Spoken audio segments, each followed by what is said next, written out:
It's Lucy Litch, and this is Tiny House Conversations.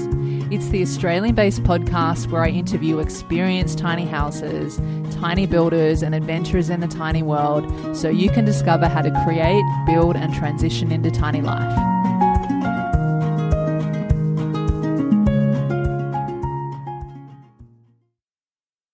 Before we get into the show, I want to let you know about something I feel will be a game changer for aspiring tiny houses and the tiny community as a whole. It's a 3D tiny house designer that my friends at Tiny Easy have recently released. And since you're listening to this podcast to learn more about tiny living, you've probably been envisioning and dreaming about what your own tiny house could look like. Well, Tiny Easy's 3D Tiny House Designer is the first online design tool that lets you design your tiny house without needing any technical or design knowledge. I know for someone like me whose creative strengths are definitely not in design, that this is a time and frustration saver. I love that in the designer, I can just drag and drop building blocks to design my tiny house in minutes and then share the design with my friends and tiny house builders. How cool is that? But what's the alternative? Well, I'd literally be sitting here for weeks or maybe even months trying to learn a difficult professional drafting program, or I'd have to hire an expensive architect. All the technical stuff kind of hurts my brain. Can you relate? And I'd rather the money go towards some must-have features in my tiny house. The best thing about the designer is that you can try it out for free and start mocking up your tiny house today. Just choose one of their beautiful tiny house design templates or start from scratch and let your creativity and imagination run free. Now, if you like the 3D Tiny House Designer, the Tiny Easy team are giving you a super generous 75% off the first month of the premium version, and that includes a ton of more awesome objects, furniture, decorations, materials, and so much more to make your tiny house super special. So just head over to tinyhouseconversations.com/tinyeasydesigner and use the code LUCY75 to get started. I'll also put a link in the show notes with all the details for you for easy access. And if you haven't heard my tiny house conversation with the Tiny Easy team, make sure you go check out episode number 22 with Till, Lauren, and Eugene. They're doing some amazing things over in New Zealand to help make your tiny house journey easier, and this 3D designer is just the start. Now, let's intro today's episode. Welcome back to another episode of Tiny House Conversations. Today I'm speaking with Rick Smith, who's one of the founders of the tiny building company Havenwood Tiny Homes, who are based on the South Coast of New South Wales. Havenwood Tiny Homes want to provide people the opportunity to live simply. They make it their mission to serve their clients well, to provide homes that bring life and joy to their owners. Taking all of their combined years of building experience, their love of interiors that spark authentic living, bringing in handmade and bespoke materials, and staying true to who they are and how they believe life should be lived. They hope to inspire you to walk forward into your dreams. And in this conversation, we talk about the bigger purpose behind Havenwood Tiny Homes and why Rick, Shani, and the team do what they do. Rick shares some great insights on starting the journey to get your tiny house built and what steps to take even when you're not ready yet. We also talked about some of the behind the scenes of tiny house deliveries, like some of the challenges and memorable moments navigating different terrain, conditions, and situations. The tiny house models Havenwood build, including their unique tiny food truck model and the process to work with them as a customer. What brings Rick the most joy when building homes for people, and so much more. I really got to feel Rick's genuine, caring, down-to-earth, authentic nature in this conversation, and I can't wait for you to hear it. So on to this tiny house conversation with Rick. Hi, Rick. Welcome to Tiny House Conversations, and thank you so much for being here with me today. Hi, Lucy. Thanks for inviting us along. It's my pleasure. I've wanted to speak to you for a while, and I know we were meant to do it, I think, a bit earlier in the year. So it's really great that we're able to do it now. And I know that you run the tiny building company, Havenwood Tiny Homes. You're based on the South Coast of New South Wales. And I actually first came across your homes at the Tiny Homes Festival in St. Ives in Sydney. I think it was a couple of years ago. And it's been really wonderful to just see the evolution and popularity of your build since that time. So I'd love if you're able to just start by sharing with us a bit about your background and where your tiny house story started, how you came to specialize in building tiny houses. My background, I've actually been a builder for 41 years. And ultimately, the last 30 of that has been doing high-rise construction. In short, whilst I was doing high-rise, I built my kids a small home to put on our 1 acre lot. And ultimately, we sold that 1 acre lot and had to move it to a farm. But it was too tall to put on the back of a truck. So I had to actually build my own trailer for that the small home that I'd built. And then ultimately dragged it to the new farm so I could miss all the power lines. My daughter and son-in-law were living in it on the farm for a couple of years with their two kids. And then it was my daughter that actually on the net saw tiny homes over in America. And she sort of raised it to me and said, "Hey, Dad, check out the tiny homes." So I had a bit of a sticky beak at what was happening in America, and I thought, "Oh, beautiful, tiny homes, life after high rise," and I'm already ahead of the game. I've already built one. Yeah, it's like going from one extreme to the other, right? I love that. That's exactly right. Well, I was building 12, 15-story buildings and with double basements, and now all of a sudden I was still creating boxes. They were concrete boxes, and now I've got still building boxes, but now they're on wheels. I know also in one of your recent videos I was watching, and you just mentioned before there as well about the 1 acre farm. So you were talking about in this video how you intended to slow down and live a simpler life on the farm. And then, especially after being in construction for such a long time, but then you started building tiny houses and you're like, there's no slowing down at the moment. There's so much to do all the time. And I feel like for me, what I can really feel and see from just watching you guys and what you do from the outside and hearing you speak, that it's not just about building houses for people. So I'm curious, like, why do you do what you do? What's the bigger purpose and the bigger mission behind Havenwood Tiny Homes? Well, I guess it really started from building the high rise and ultimately building concrete boxes and people paying $1 million plus for these concrete boxes. And I guess in my heart, I didn't have a lot of peace about it because putting people into these massive mortgages and they're still in the middle of suburbia. And then once we sort of conceived the idea of the tiny homes, albeit looking at what's happening in America, sort of hit us that, hey, maybe we could now actually create affordable housing.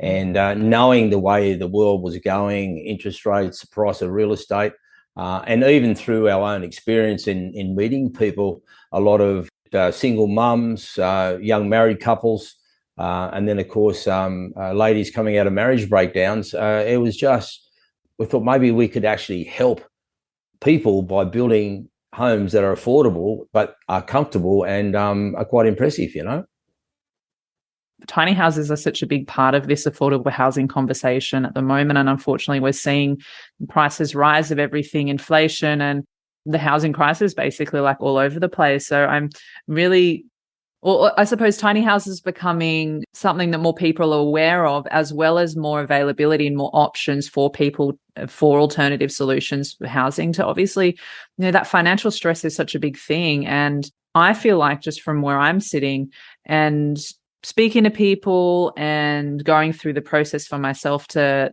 have a tiny house as well, that it really can change people's lives for the better. And you're talking about feeling more of a sense of purpose doing this than what you were doing before.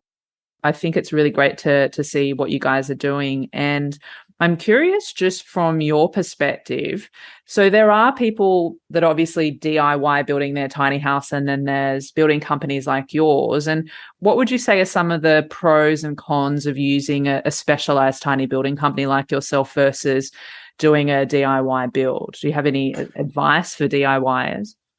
Yeah, for sure. We actually get approached quite frequently from the DIYs just asking for some information or some advice in construction. And probably a couple of key points where the DIYs have sort of come unstuck is they've built their home, structurally not necessarily with any soundness to it. The other big thing is they end up being overweight.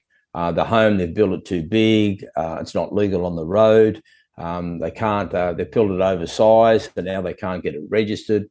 There's so many little tricky things I think people sort of overlook, and there's a lot go into building a tiny home. It's not just building a box and a frame. And I know it's very easy for carpenters, especially young carpenters, to say, oh, it's just a bit of framework, throw that up and just bung a kitchen in, it she'll be right, no problem, but there's a lot more go into tiny homes that I'm sure all the other bigger companies will adhere to as well. There's structural elements, the registration, the size, width, and then of course the home has got to be strong enough to be able to transport.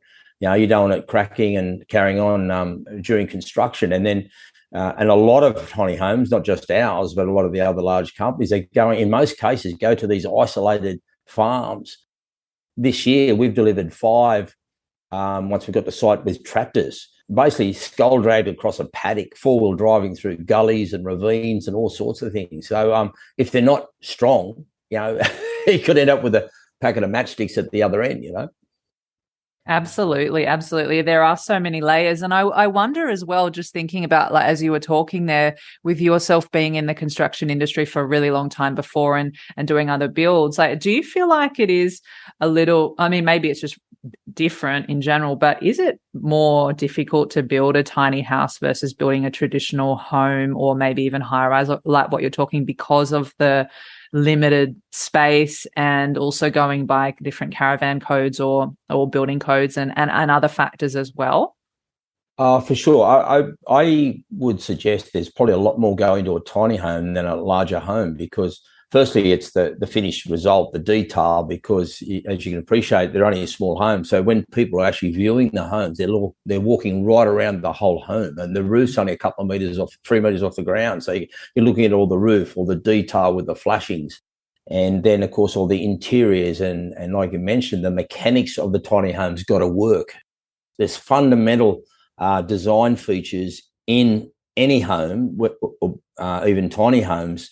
So rooms and toilets, and that, it's all got to flow, and your storage spaces and the way you use the kitchen, it's all got to mechanically work. It's no good having the fridge up one end of the tiny home and the oven down the other end of the tiny home just because that's where it fits. So there's a lot more. And then it's all about window placement as well. Is a huge thing. I mean, people, I think they like the thought of having these massive windows, but what we do, we'll actually design the tiny home with the proportionate size window to suit the size of the room. And I get all that from my background of being in the building industry, where there's design criteria in building a home. So you have it's all about light coming into the home and then ventilation coming into each of the rooms in the home. So, and then of course, people sort of forget they build these massive windows, but then it's like living in a fishbowl. You've got to put all curtains and stuff on it, and you're sort of defeating the purpose. Whereas if you've got the proportionate size windows, you sort of got that element of privacy in the first place, so you don't need to put curtains on. But the other big thing is the bigger the windows, the more thermal comfort you're going to lose in through the glass, Yeah, see, there are so many factors to consider, and that's not even something I've thought about before, but there definitely is something to be said for going through a tiny house building company that does things like that are professionals in doing this. And as you say, like having that sound structure and having everything, fit in where it's supposed to go, and just having a movable dwelling that's able to be towed on the road, and so many other things as well. So that's really great insights there. And I'm curious for you guys, like with your building materials, what kinds of materials do you typically use in your, let's say, base models when it comes to things like framing and cladding and insulation and flooring and those types of things? Yeah, when I first built that tiny home by default, as I mentioned earlier, I actually built it from the refrigeration panel, so the cool room panel, because I used to actually build my own site sheds for my high-rise construction. And so it just made sense for me to build a little shack for my kids on my 1 acre lot out of the refrigeration panel. So put that on a steel frame. But then on the first tiny home I actually built, which was the 3 metre wide home. Our biggest issue then was being overweight. So it was a combination then of how can I get my weight down? I want to build these 3 metre homes, 7.2, 8.2 metres long, but I've got to get my weight down. So that's where we changed over to structural aluminium trailers probably about a year and a half ago. And that's been a massive improvement in, firstly, the quality of the home. It saved us 0.5 ton in weight, which means I can build bigger homes now. And with the panelling, not only is it stronger than timber, we actually lay all of our panels are laid horizontally. So it's an 8.2 metre home. The panel's 8.2 metres long. And each one of these panels act like a truss. So you've got about 9 panels in a standard tiny home running the full length of the home. So now this is like a solid structure. It's like a giant esky on wheels. It doesn't move, it doesn't rotate, it doesn't twist, it doesn't warp, it doesn't bend. It's just a rigid structure, and which then plays a major role when we go 4-wheel driving across a paddock with our tiny homes. You're not getting any hairline cracks and stuff like that happening. You mentioned, like we've said it a few times, about like the dimensions and the weights and all of those types of things. So do you guys build according to the caravan codes, or is it the building codes of Australia? Well, we do. We build, all of our homes are built on registered trailers, okay? So whether it be our 2.4 metre homes or our larger 3 metre wide homes, all of our homes are road legal. The ones that we actually build where the tiny home itself is fixed onto the trailer of the 2.4 metre wide homes. That is designed and built to suit the caravan code. So total height of that is 4.3 or under 4.3. The width is 2.4, and the length, the maximum length you can build any trailer is 11 metres long because, 11 metres long because the total length of a trailer from the front of the gooseneck can only be 12.5 metres. So the longest tiny home you'll be able to build is 11 metres long by 2.4. Then our larger homes, the trailers are registered, and then we basically build our larger homes that sits on top of the trailer. In short, you've got a registered trailer carrying an oversized load, which I conceived the idea when moving our site sheds that were 3 metres wide on our building sites.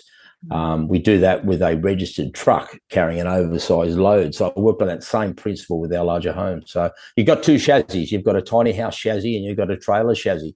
Most tiny homes you'll see have got a 100 mil trailer frame that doubles up as the tiny house frame as well.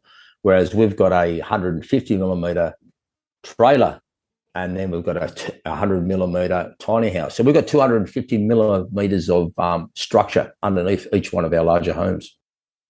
And with connecting to like mains power and water and sewage. So I'm assuming you guys are doing like the 15 amp inlet for the electrical, and then the garden hose and the different connection points as well for grey water and things like that. Yeah, all of our homes are designed semi-off-grid. So you don't pay extra for compost toilets. You don't pay extra for the grey water system. You'll have a 15 amp caravan outlet that you can just plug in. You'll have the water town connection that you can just plug in. And then, of course, with the compost toilet and all the grey water, so from your shower, the urine from the toilet, the laundry and the sink are all interconnected and with one outlet at the back of the tiny home. So you can simply hook that up into a drainage pit or a caravan hose in and around the garden, So what we try to do, we work on the principle of a caravan. So a caravan, for my lighting, which should be the way a tiny home is built, is already semi-off-grid because that's what a caravan is. Yeah. Caravans don't have flushing toilets in them, so which ultimately are a lot cheaper than a compost toilet. What I try to do, which we do with our homes, is that you don't need, on our base model, which is all documented on our website, you don't need to pay any more money. Like that price is a finished, complete home, semi-off-grid, just plug it in. So, and also what about solar as well? I know you do solar packages too, and also rainwater? Yeah, so we'll have the homes come standard with a rainwater pump, so a pressure on demand pump. That's already in each of our homes. So all you need to do is put in all of our homes, and this is something I think a lot of people overlook, is that if your homes don't have gutters and you're going off grid, how are you going to collect rainwater? Yeah. So it's very expensive to buy water in all the time, and you'll use a lot. You'll be surprised what a washing machine uses. So I think one of the things I could advise people when they're looking into tiny homes is make sure you have water catchment facility one way or another. So all of our homes come standard with gutters. And of course, if you go for our optional extra with the 5 metre by 1.8 metre deck and awning, that gives you another 10 square metres out of water catchment as well. So that gives you lots of water catchment with the gutters. And then you just put a rainwater tank beside the tiny home and simply plug in the suction line that comes standard with a tiny home into the tank.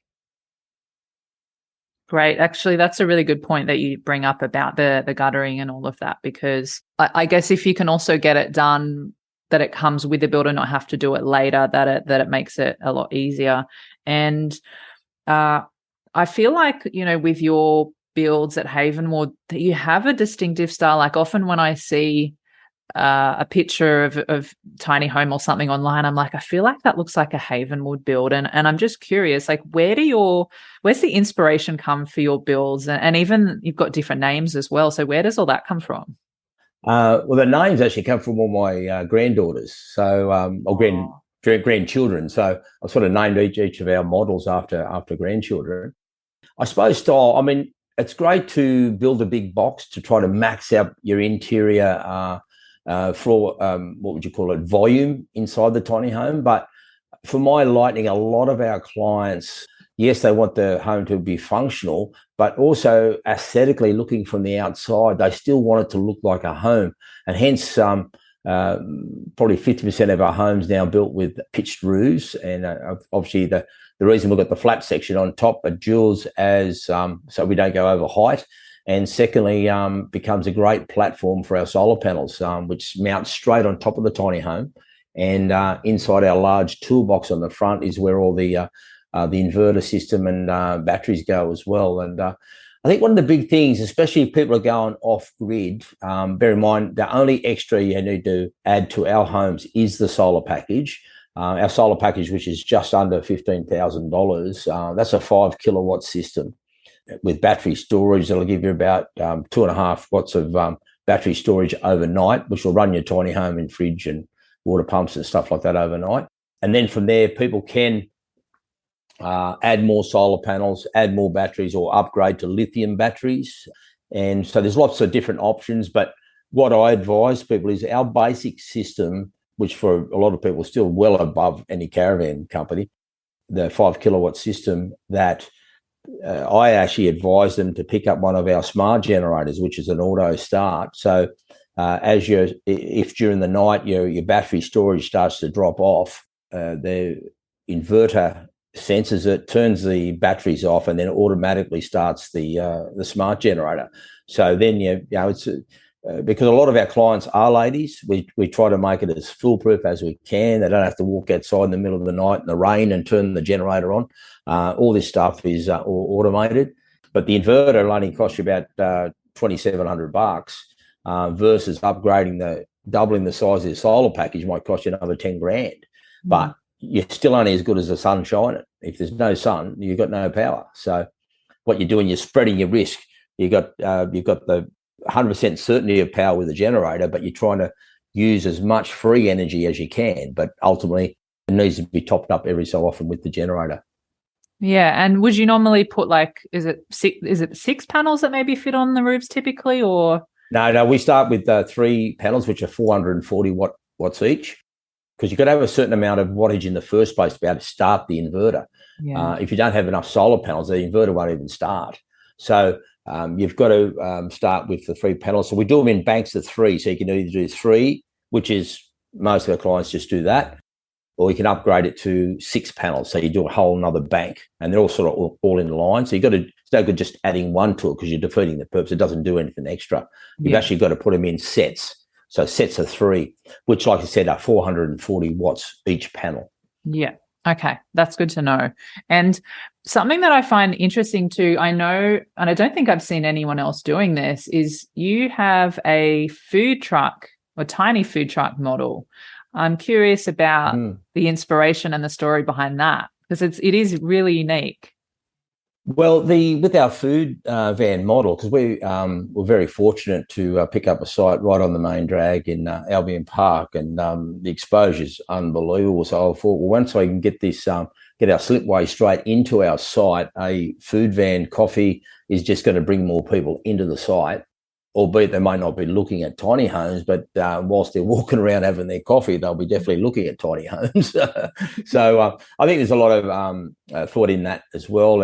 And just to try to give people that, people like to wander, they like to grab a coffee, have a walk around, look through our homes, so they don't feel like they're rushed.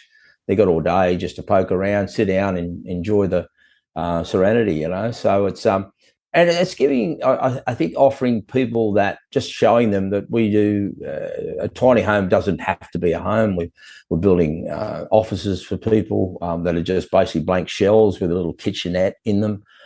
The food van model, we've got a houseboat model that'll be coming out. Oh, did I just say that? Oops, I was supposed to keep that a secret. Is that a secret? Well, maybe it's a little teaser to get people to follow along. Yeah. Well, keep watch this space. Watch this space. It's really exciting. I mean, I'm just so. But this sort of stuff inspires me. I just love it. It's the beauty of it is that I guess I can just get to design and build, and I see a need. Okay, let's just fulfill that need. You know, there's another model that I'm hoping to be able to build a first prototype of that before Christmas, but I'm not even going to tease you on that one because it's just one of those ones that's it's going to look unreal. So, but yeah, it's exciting because we get to. I guess I get to use. And my wife Shani, we both get to use our gifts that we've been given throughout, 41 years of building. And like at the end of the day, don't get me wrong, I'm not that clever. I'm just using stuff I've learnt over the years, So I'm not a brainiac, that's for sure. But we see a need, and having grown up on a farm, if there's one big thing I learned from my dad, if you don't have it, you improvise and you make it work, So I guess that same philosophy I look into tiny homes. If I see a need and people ask for something, I'll just say yes, and then I'll work it out later, So actually, that's how that our gantry model was born, from a lady, a single mum with two kids, said, "Oh, can we join the two lofts together?" I said, "Oh yeah, let's do it." So we built that for her, and since we've built that one model, every second tiny home seems to have a gantry in it now. So it's an awesome improvement. It just means people don't have to go downstairs and back up again to get into the other room. So it's for a home office, they can just walk straight across to the other loft. Or if they've got little munchkins that they're concerned about going up and down a ladder, like babies, they can just, or they might have a big wardrobe, and that could be the walk-in wardrobe. Just walk over to the second loft for your walk-in wardrobe, Yeah, I love that. And I am curious because I was going to ask you about, like, have you had to customize different designs for people that have then maybe become part of regular practice for you, or part of even some of your base models? Do you have any other examples of that where clients? Yeah, actually, I will. The only home that hasn't been named after a grandchild was our Jackson model. It was a young guy, lived up in the Southern Highlands. He actually came to me with this design. I looked at it, I thought, I like this. I think I'm going to run with it. And out of dedication to him, his name was Jack. We called it the Jackson.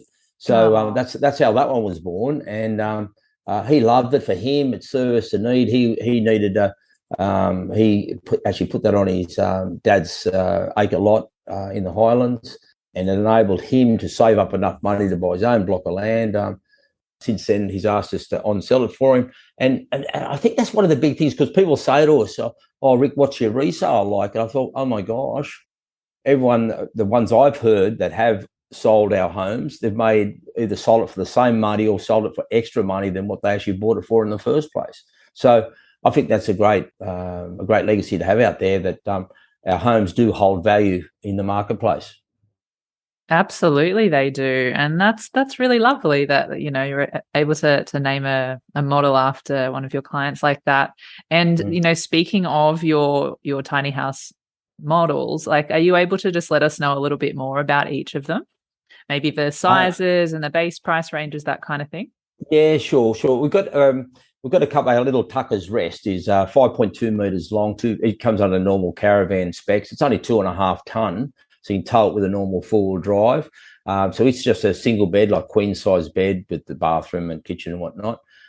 Then we sort of upgraded that, and this came about through all the floods up in Lismore. We actually designed a model same length as our Tucker's Rest, 5.2, but it actually can sleep 6 people. It's got full-size fridge in it. It's got a double bed. It's got a queen-size bed, and then ultimately a lounge room that you can put a sofa bed in. So it could actually sleep 6 people. So that was sort of born out of a need more so for crisis housing, floods and fire places. Then we start to step up. We have our Emerson model, which I think the Emerson model was bought out of just being comparison to most of the other tiny home builders out there. So a 4.3 high, 2.4 wide, and it was 7.2 meters long. And just to show people that we can actually do normal caravan sized tiny homes. It sat on our lot for about 8 or 10 months because people come to look at it, and then every time that upgrade to our 3-meter homes for about an extra 10 grand. So it really did, I guess, serve its purpose and did what I speculated it would do. And then, of course, you go to our 3-meter models, as I just mentioned, the Jackson model, which is 2-bedroom, so 2 lofts upstairs, lounge, dining, kitchen, bathroom, or downstairs. You'll go then to our Jolie model, which is 3-bedroom, very popular model. It's got a double bunks downstairs, bathroom, kitchen, lounge, dining, and then upstairs another 2 lofts. So it's a 3-bedroom. We'll go then to our, we have a new model, which is called the Dawson. This has gone very popular. It was sort of born out of a need that people didn't want the bathroom next to the kitchen. So what we did, we put the kitchen one end, the bathroom the other end. And so then in the middle was your lounge area and staircase ultimately to go up upstairs, and 2 bedrooms that are joined by a gantry walkway. And that's been a very popular model now. Lots of people are picking up our Dawson model because it just, the space, we just sort of put one up online, some photos. And when you see the size of these kitchens, I mean, they're just massive. And we actually upgraded our homes.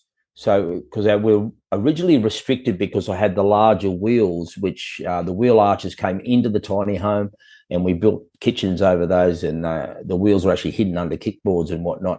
But since then, we've upgraded to low-profile mags, which means now the tyres are underneath the home, so they don't sort of come up into the home. Now that gives us a blank canvas upstairs, so that means we can, sky's the limit now what we can do inside our homes with this massive box. And I think when people see the difference between a 2.4 metre home to a 3-metre wide home, it's just incredible. Like a 9-metre home and it's 2.4 wide, that's only about 21 square metres, whereas our 8.2 by 3 metres is 24 square metres.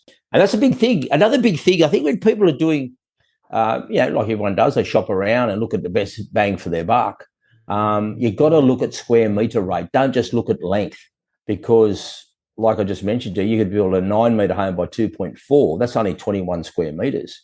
Our 8.2, which is shorter, but 3 metres wide, is actually 24.5 square metres. Mm. So you've got to look and then work on a square metre rate. So if you've got a total cost, divide that by how many square metres is. So whichever homes or tiny home company you're looking at, look at it per square metre. So that'll give you your best bang for your buck. And it's all about space and how much you can get for your budget, Yeah, and you've got one of the models, or I don't know if this is one of your standard models, but I did see one that you also have a deck included. Which one is that one? Because that was really interesting. Yeah, the decks are actually adaptable to any of our homes, whether it's a 2.4 metre wide home or our larger 8.2. We've got a 9.2 home we're about to build. The decks can actually go into each of our homes. I wanted something that was transportable, and hence we conceived the concept of the hinged deck, and then the roof that folds over that deck actually concertinas within the deck, sort of concertinas within the roof, the awning. So when you fold it up against the tiny home, it's actually only comes out about 150 millimeters. So it still comes underneath our overall 3.5 meter width limit. And of course, you've got the gutters all around the home. So, and it's such an easy setup. I can set them up myself. Literally takes me 10 minutes, 15 minutes, and you've just added another 30% to the size of your tiny home. Yeah, no, that's really great. And are they portable as well? Like if someone needed to move their home? Yeah, well, that's the beauty of it. We actually on our on our web page for our clients, we've got a private access to things like how to set up an awning and the deck. So if people ever want to relocate their home, they can actually do it themselves. They don't need us. They can just fold the deck up, fold the roof down, bolt it together, and away they go. So it's very easy to simple process. And like I said, we're just setting that up on our webpage now, a private page for our clients. Things like how to hook up gas bottles, how to hook the water up, troubleshooting on the solar system, how to fold the deck up, all this sort of stuff, how to put your jacks on your home, how to level your home, and all sorts of different things like that. So just giving that little bit extra information to our clients. Actually, another good thing too is when we deliver a tiny home and I run through everything with the client, they actually record me whilst I'm talking to them about all the stuff. So that what they can do then, because I speak 100 mile an hour, so what they can do then is look back on the video and slow it down a bit, so it's sort of they can hear it in their language what I'm actually saying, and it sort of jogs their memory. And so that's another good point, I think, for anyone that's delivering any tiny home. Record what the delivery guy's saying, and then you can always look back on that recording because it might slip your mind, what to do. So that's probably another positive, Yeah, absolutely. That's a great point. And I think that's fantastic that you're doing that as well for your clients, like giving them all that extra information and all the things that they might need as they're, setting their own tiny house and settling into their tiny lifestyle. So that's really great. And I'm curious as well, because you have talked already about, people customizing certain aspects of the home. So how much customization is possible? Like, can people supply things like their own appliances, or maybe if they want to use a particular kind of paint or finish or different fixtures? Like, what's that like with you guys? Well, the reason we have our standard models on the net is because most people, and I'm not saying this in a negative way, but a lot of people think they know how to design, but they've really got no idea. So I'm not saying that to offend anyone. It's more so that it's not until they see it done, then they realize, oh yeah, now that's good. I like that design. I can just add this to it and add that to it. So that's the principle we work on with on our web page, is that you can look at a basic design that's close to mechanically what you're after, how it flows in the rooms and that sort of thing. So you can actually pick up one of our designs. What our clients do, they'll print that off. They'll go through that, then they'll add windows and do their little wish list on top of that.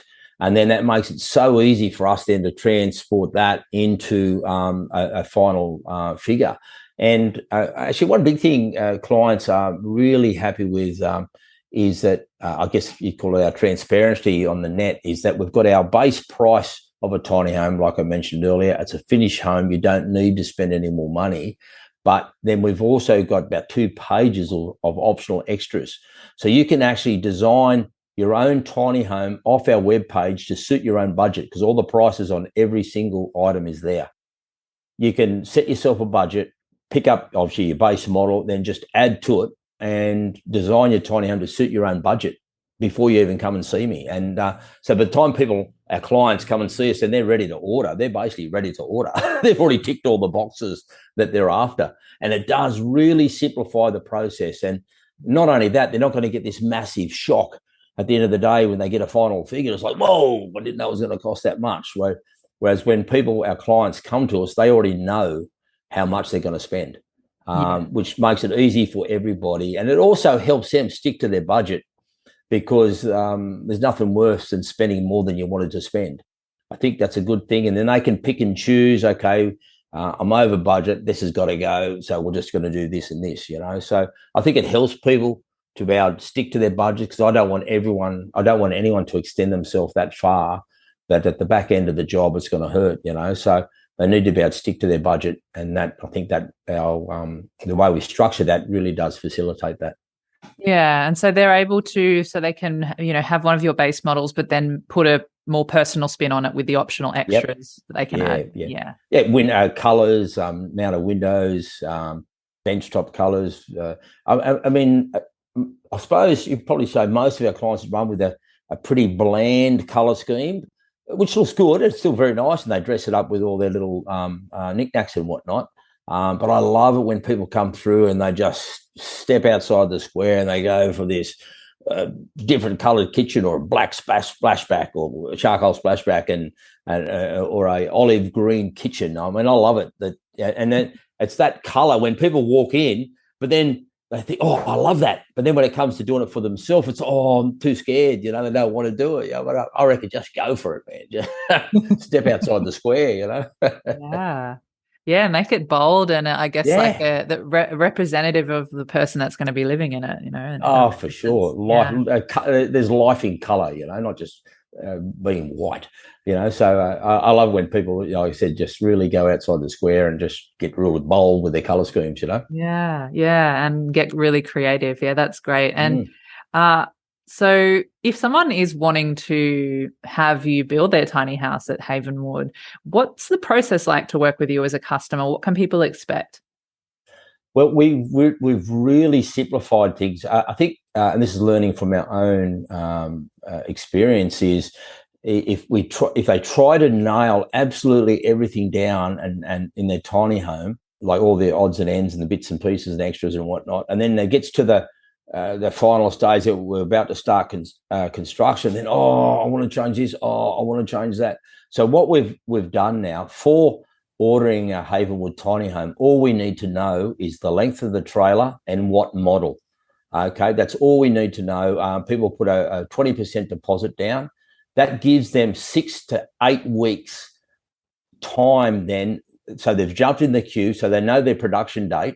They've jumped in the queue. Now that gives them 6 to 8 weeks to fine tune all their colours, the interior design, the kitchen, this and that, and all these different bits and pieces, or any extras.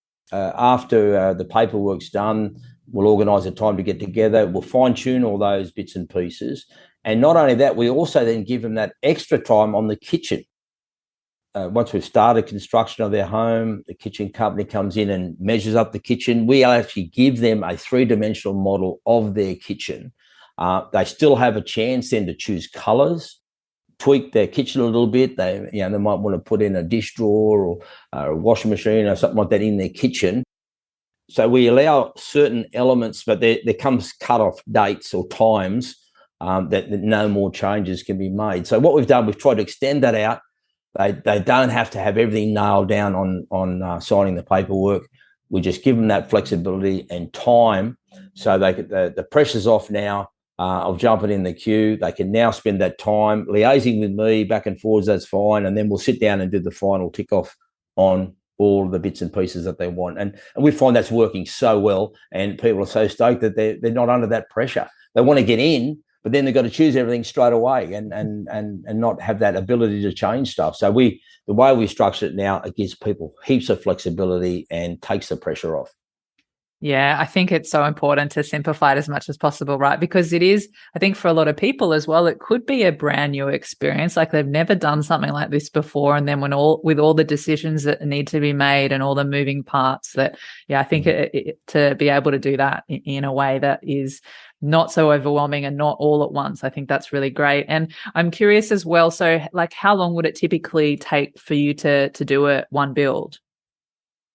Once we start a tiny home, basically in 9 working days, the home is built. The external's totally complete. The windows are installed. The flooring's down. The mezzanines are all built, and it's ready for painting. The painting will actually start probably around about the 8th or 9th day. He'll start to get it ready for painting. Another week then to paint the tiny home. The kitchen's already been measured. At that point in time, we're then just waiting anywhere from 3 to 4 weeks for the kitchen to be installed. These aren't Bunnings kitchens. These are all customised unique kitchens in each of one of our homes, so it's not something you can buy off the shelf. We'll wait 4 weeks for the kitchen. Once the kitchen gets installed, it's another week or so after that for the plumber to rough in and fit off, then the electrician will fit off. So I guess if a home went through, there was no holdups with kitchens or a pre-organised kitchen because it's just a standard kitchen, I guess we could knock one over in probably around 4 to 5 weeks. But typically, we'll let people know that it's a 3-month process. We give them start dates. On securing a tiny home with Havenwood, I can actually give them an official start date within a week of when we're going to start their tiny home. Our start dates for the year now are obviously full up. We're starting a new tiny home every week at the moment, and we're trying to extend that, but I just need a bigger building to be able to do that. So once I give that start date, it's 3 months from there. And then people can actually program their life, it's like, okay, I've got to sell my home. I've got this long to sell my existing home to be ready to move into the Havenwood tiny home. So, and we are pretty regimented on our start dates. Rain, hail or shine, we'll hit that start date. But once we start, there's definitely no room for modifications at that point. She's all systems go. Yeah, of course. And so you said there's no more spots for the rest of this year. So how long is your waiting list at the moment? Our next start dates are just the other side of Christmas and like 3 months from there. So I suppose deliveries are around about April next year. And it really comes down to our factory size. We are really starting to fine tune it. I've got more staff starting, which means we can actually turn over more product. But I like to be, under promise and over deliver. So at one stage, we thought we'd closed off the start dates 2 or 3 months ago, but because we're turning the tiny homes over quicker than anticipated, we've actually been able to bring a lot of people forward. Now, in saying that, those start dates are full for the year. That's for the larger homes. For our smaller homes, like our Tucker's Rest or our single-level homes, where we don't need the scaffold section of our factory, we do have more start dates available for those before Christmas. And potentially completion too, because they're reasonably quick turnaround. They're only about 4 or 5 week process for the smaller homes to turn those ones around. So, but like anything, I think one of the biggest things with tiny homes, like dreams are free, and unless you press a button, you're going nowhere.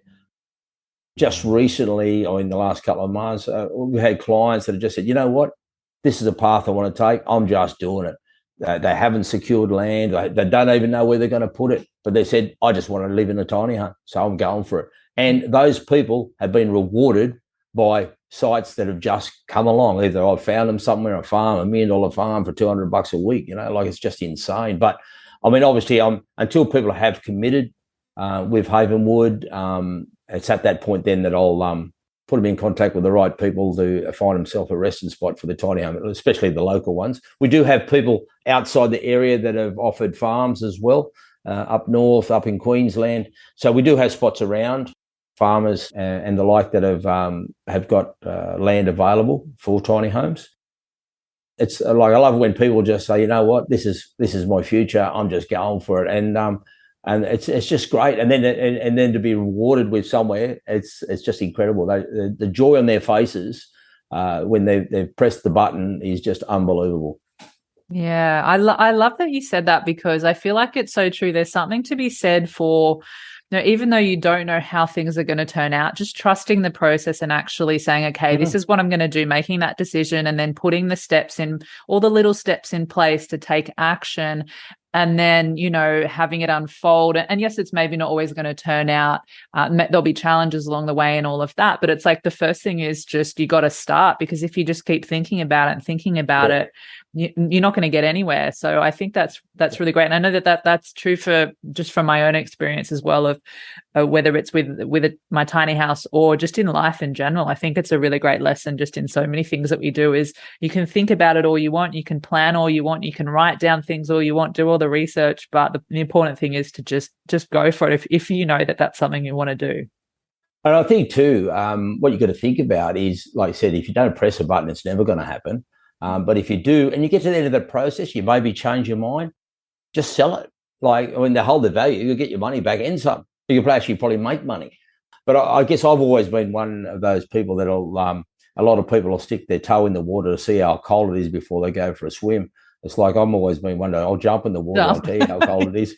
Yeah. So it's easy for me to say that, but a lot of people are a little bit more conservative than Rick Smith, you know what I mean? Yeah. They want to sort of cross a few more T's than I do, you know. So Totally. I'm with you though. I reckon just jump straight in, what you and then you just work it totally, and you just work it out as you go along. And then I think that I always have to remind myself, and I'm sure it happens to all of us, is that you go through whatever process it might be in your life, and then it always works out. Like it always does work out. Whatever the journey is along the way, might be a little bit different, but it works out on, one way or another, and you just kind of figure it out as you go along. So yeah, for sure. Yeah.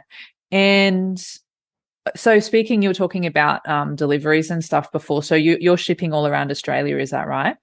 Yeah, our first delivery we've got coming up shortly is going up to Cairns. So that's 2,500 K. So that's I won't be doing that one myself. I've got Grillsy. He's my number one driver for the interstate stuff and anything that's a bit further afield, because I just can't afford the time to be away for 2 days, So I'll do the local deliveries. And some of those involve bobcats and all sorts of stuff. You've seen some of the deliveries on the internet, and it's like I look back on it and I sort of think, how could I train a contractor to do this stuff? And I think, oh my gosh, it's like crazy stuff. And it's we had one we're pulling around. We actually had 3 bobcats all interlinked towing this tiny home up a hill. Wow. Was it because it was so steep, or? Yeah, because it was so steep and the grass is steep. It was just crazy stuff. And I think, man, I don't get paid enough money to do this. Oh, man. And how long did it take?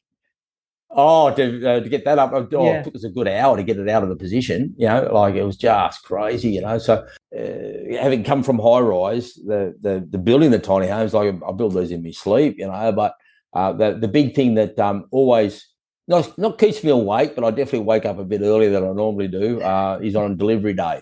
Because there's a lot come into play, and there's so much that can go wrong when you're delivering a tiny home, especially when on our oversized ones. And then you're sort of thinking at the back end of the job about the access and where it's going and where we're going to fit it. There's so much involved. And in all honesty, every morning before delivery, my wife and I pray. And I can't do this stuff without Jesus, because I'm not that clever, but it'll guide my hands and it's just bam, and it happens. And I come out the other side and it's like, thank you, Jesus. We made it. You had some guidance and some support from a higher.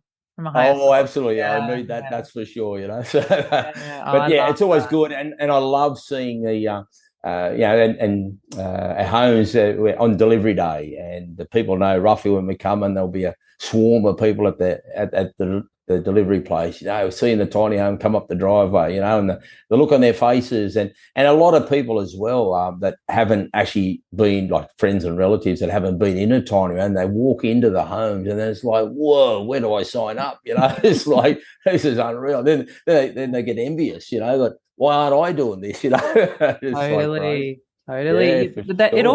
They almost sell themselves. Like if someone just can physically walk inside and go, oh, wow. Because I think there's probably a perception as well. Like, or if you've only seen it online, seen videos or photos or whatever, it's so different to when you're actually in there and you're like, oh, maybe I could actually do this myself. Maybe I could live in a place like this because I can still have some of the comforts I might like. I can still have regular sized appliances or whatever it might be. So, I think that there seems to be tiny houses are a bit of I know they're attracting people. They're unique and they're a bit of a novelty or something, and people are just really curious about them. Yeah, I think probably I was just thinking out loud then. Novelty is probably the wrong word, because tiny homes are never maybe not novelty. Away. Yeah. It's but like the word I mean. Lifestyle. Yeah. It's definitely something that until people see it and walk inside and see people living that dream, it's like without the $1 million mortgage, it's like, man, I could do this. Yeah. All I got to do is just get rid of some of my furniture, get rid of some of my clothes. I don't need all of that, And I think that's another thing too, which is exciting, that there is more and more companies coming into the industry. All that's doing is making more awareness of tiny homes for starters. And I suppose this is where, by having a lot more companies starting to take up construction of tiny homes. It's giving people a choice, so then people can go into they might like this builder, but then they go and see this builder, they might like this one better. And it's all about having that choice. And every builder has their own little flair that people just want. They like that style, and they'll run with that company. And I suppose that's where the tiny home expos do come into play, where people can in one day get to see 6, 8, 10 homes or whatever, and then sort of from that's easy for them to make an informed decision on which way they want to run or which company they want to run with, because they're all there. A lot of them are there. I mean, we've been a bit flat out and haven't been able to go to a lot of the tiny house carnivals.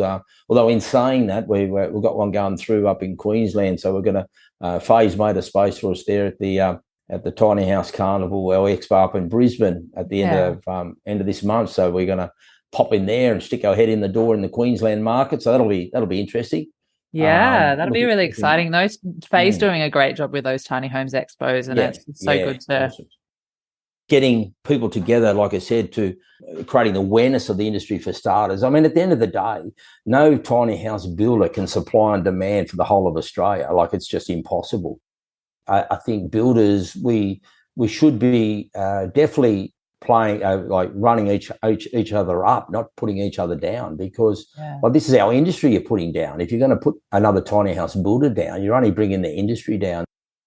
I mean, I've got multiple young guys that are just starting out in the tiny home industry giving us a call. I'm happy to spend the time with them because I want them to succeed, because I've learned a lot of my own mistakes, and if I can show someone how not to make the same mistakes I have, and it gives them a better run, brilliant.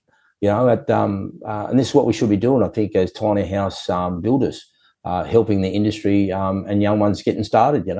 Yeah, I totally agree. I mean, I think it's looking at doing the best for the whole, like the whole industry, the industry as a whole, and then, people as a whole. Because if you think about it, yes, when there are more tiny house building companies, I mean, each company is in, and I put this in inverted commas, they are competitors. However, as you're talking about, I feel like there's enough for everyone, because each person is going to resonate maybe with a style of builds, or maybe they're going to resonate with the building company themselves, or maybe they would prefer to have something built more locally so that they don't have to, maybe depending on budgets and things like that, they don't have to maybe ship all the way across the country. And there's just so many different factors like that.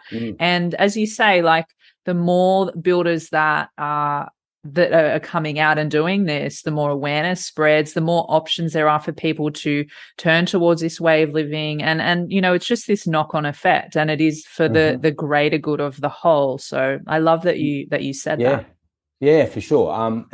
Well, see, you look in America. I mean, don't get me wrong. In the 5 seconds I've got to look at the internet, I don't even look at my own webpage, let alone someone else's. I don't have time to look at. I'm not into the Google. The girls do all the Google stuff, So I just build homes. But you look at America and the amount of companies over there, and the recognition and the traction that it's got in America is huge. And Australia is going to be the same. Yeah. And we're probably about 5 years, 10 years behind the tiny house industry compared to America. But we're picking up the pace, and as more and more builders come on board, and there's some fantastic builders out there, So. But I think, doing your homework with the builders, make sure you get in, get everything that you've asked for. I guess make sure the mechanics of the home works for you, and making sure it can get delivered too.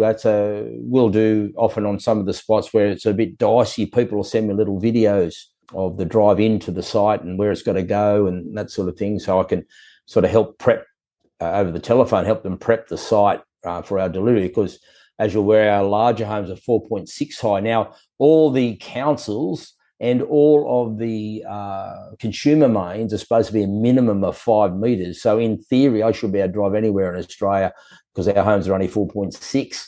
Inadvertently, there'd be the odd, the trees are a big one, especially on your country roads. A lot of those aren't cut to height. So we've got to do a lot of ducking and weaving on the roads to miss low-lying branches. And another big thing is the consumer mains across the roads. In actual fact, if anyone's got a tiny house delivery going up to Stanwell Park, I've just paved the way, because I've cleared a few power lines out there. Oh Oh god. my gosh, that was a bit hairy. But anyway, you got to do what you got to do. At least I know I was legal. That was an illegal consumer mode. So it was too late. But did the tiny house make it to the other end in one piece? Yeah. We got Yeah, there. that's But the important thing.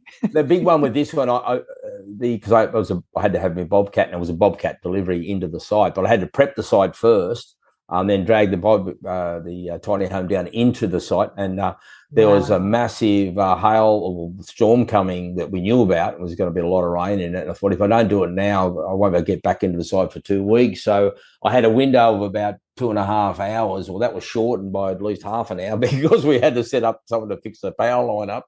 Anyway, we got into the site and we literally stood the awning up and down there, and the heavens opened up. So it was very tight for time, that one. Wow. Wow. There you go. There's a behind the scenes insight into what it can be like when delivering a tiny house. I love it.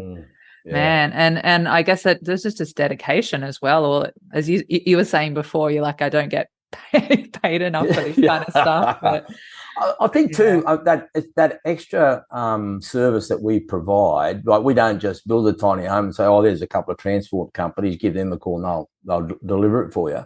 That can be quite time consuming and concerning for the client, because then they've got to insure it from the pickup construction company to their premises. And that's can be quite very expensive, and then a lot of the transport companies, they're not cheap to do it, but we'll offer that service from our factory all the way delivered onto the site. I mean, our rates are, when we say to the gate, that's because we don't know what's inside the property. So we've got a rate that's just a flat rate per kilometre to the actual gate, but then we'll need to do a little bit of homework inside the property, how to get in. Is it a tractor, bobcat? We've got to clear trees. What are we going to do inside the site? But I can't emphasise enough is that the stress that it takes off a client knowing that they're relying upon us to deliver, because that tiny home, at the end of the day, even though they've paid for it, but I'm still got to insure it, and then it is insured all the way to its final resting place. And I think that does give people a lot of comfort as well with that service that we do provide. Yeah, because you've already built that relationship and that trust with them and that reliability. And I guess if you do outsource it to someone that is not necessarily affiliated, not that they're not going to do a proper job, but there's just that peace of mind, I suppose. Yep. Yeah. And, Rick, as we start to close out the conversation today, I would just love to know what, maybe I think I can guess what maybe some of the most challenging parts are, but what brings you the most joy about building tiny homes for people? I actually, a lot of our clients, ladies, elderly, when I say elderly, I'm going to rephrase that, from 50 plus ladies coming from marriage breakdowns. For them, it's like they're getting to the back end of their working career. They can't keep affording $500, $600 a week rent. That's where they're going to live when they stop work. What are they going to do? They've come out of the back end of the marriage with only a handful of dollars. Where they're going to go? And I think when people come into our homes, the joy I see on their faces, I've had ladies just break down and cry because all of a sudden they have hope again, hope for their future and where they're going to live in a home. At the end of the day, it might get moved, but that's the least of their worries. At least they've got a home. Or a place they can call home, So the joy, I suppose, that I get is just seeing that sense of relief that we have been able to fulfill a hole that they've got in their future. That's exciting for me. I'm reasonably passionate about this because I think everyone should be doing it. I'll show everyone the benefits of tiny home living and the benefits of a Havenwood tiny home. And then it's up to them if they choose to take on board that lifestyle, Yeah, no, that's so lovely. You're literally, making people's dreams come true, and I think it's great to see. And where is the best place that people can come and find and connect with you guys online at Havenwood? Okay, yeah, we've obviously got our webpage, havenwood.com. and which you'll get to see all of our homes. It's really easy to navigate through our webpage, as well as looking at plans, models, pricing, all that stuff. It's all transparent with all the pricing there, so that's really good. If you want to come to our display village, we're actually opening now, not officially, but we're actually open now 4 days a week from 10 till 4, Tuesday, Wednesday, Thursday, Fridays. By appointment, we can do weekends. That's no problem. So there's a couple of places I'll take, depending on what sort of home people may be interested in, which model of ours. I may meet them at our factory during the week or over at our display village as well. But if you come during those opening hours, you have plenty of time just to walk around. There's probably, there's probably about 14 or 15 homes here at the moment to look at. Some of those are for sale. Some of those are already sold for clients. They're waiting for shipment off to their sites, or they might be waiting for a kitchen. So there's plenty to see here. And by looking or coming to our display village, you're getting to see a whole host of our different designs, different colour schemes, different claddings, and you can really make an informed decision. You can walk through our site and literally you can see it in the flesh, so you know if you like it or not. You're not just looking at a little colour swatch. You're actually seeing it in the flesh. So that's a big plus, I think, for people. Give us a call. My mobile number's on the net or via email. Like I said to people, you might not necessarily be ready right now to buy a tiny home, but you start the process. Even start by picking out one of our Havenwood Tiny Homes, if you choose to run with Havenwood, finding one of our designs, putting all your quirky bits on it, put it through to us, and come up with an overall design. So you're ready to go. So when you're ready to press the button, you've done the hard yards. You've worked out what design you want. You worked out what length you want. You worked out the color schemes. You already know what you want to do. But not only that, stick it up on the wall. Give yourself, you got to have those goals up in front of you. And if you've done all that homework pre coming to me, then when you find a spot or where you're going to do it, or when you're ready to do it, you just got to press the button, and you've covered 2 months' work.